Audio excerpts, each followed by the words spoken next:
केंद्र सरकार एक बार फिर से ईडी डायरेक्टर संजय कुमार मिश्रा का कार्यकाल बढ़ाना चाहती थी, लेकिन सुप्रीम कोर्ट ने कहा कि अब ये नहीं होगा। ये मामला बहुत रोचक है।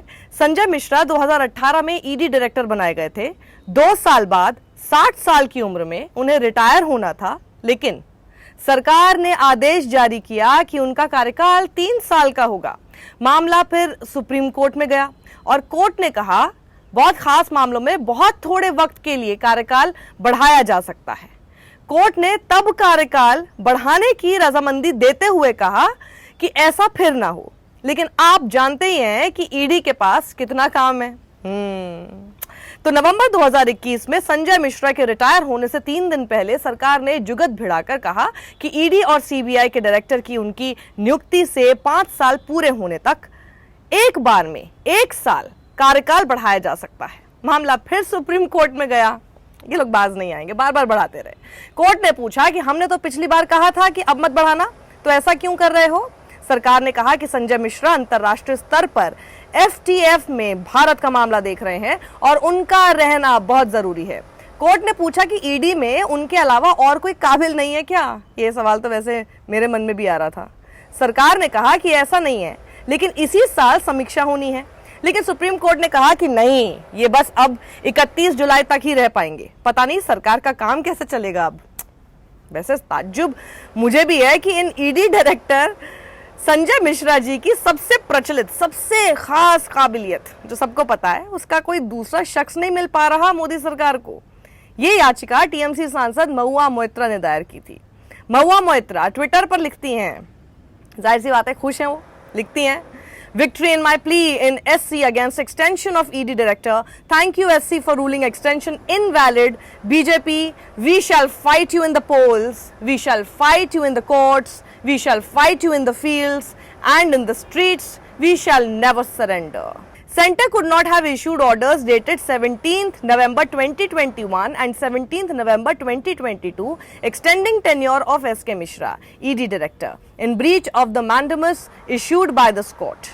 We have held that orders dated 17th November 2021 and 17th November 2022 granting extensions are not valid in law. Supreme court ने ये बात कहते हुए उनका एक्सटेंशन रद्द कर दिया।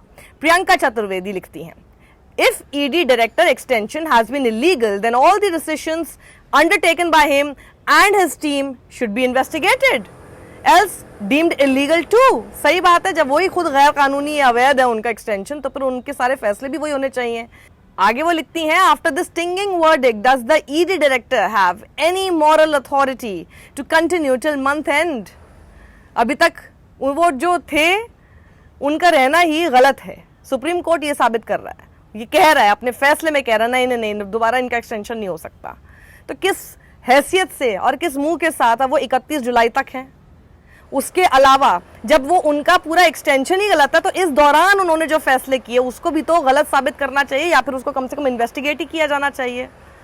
दीपक शर्मा पत्रकार लिखते हैं, जिस ईडी का देश भर में खौफ है, जिस ईडी ने 95% छापे विपक्षी नेताओं पर मारे, उस ईडी चीफ का सेवा विस्तार अवैध था। यानी ईडी चीफ संजय मिश्रा गैर कानूनी ढंग से पिछले कई साल से जांच एजेंसी चला रहे थे।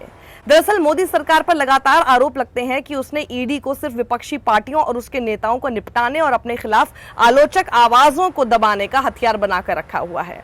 पत्रकार स्वाति चतुर्वेदी लिखती हैं, Modi government acted illegally in giving extension after extension to SK Mishra the enforcement directorate chief. ये सुप्रीम कोर्ट कह रहा है। What most people don't know is that Mishra is extremely close to a beleaguered billionaire. जब billionaire की बात आती है ना, तो नाम लेने की वैसे जरूरत पड़ती नहीं है। पत्रकार सागरिका घोष कहती हैं, Too little, too late, your lordships. This ED director got 3 extensions and served for more than 5 years when the ED director's term is only for 2 years. In this time, the bulk of ED cases were directed against the opposition. तो ED कि तो director साहब अब चले गए, अब मोदी सरकार क्या करेगी?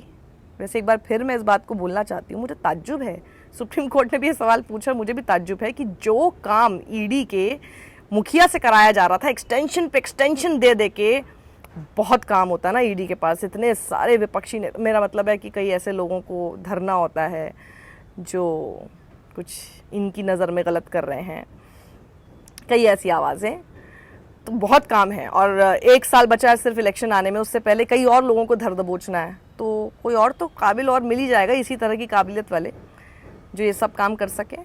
इतना मुश्किल क्यों था मोदी सरकार के लिए? इनको लगातार एक्सटेंशन पे एक्सटेंशन दिए जा रहे थे। आपके पास है इसका जवाब? कमेंट बॉक्स में लिखिएगा ज़रूर, वीडियो को शेयर कीजिएगा। सत्यमेव जयते।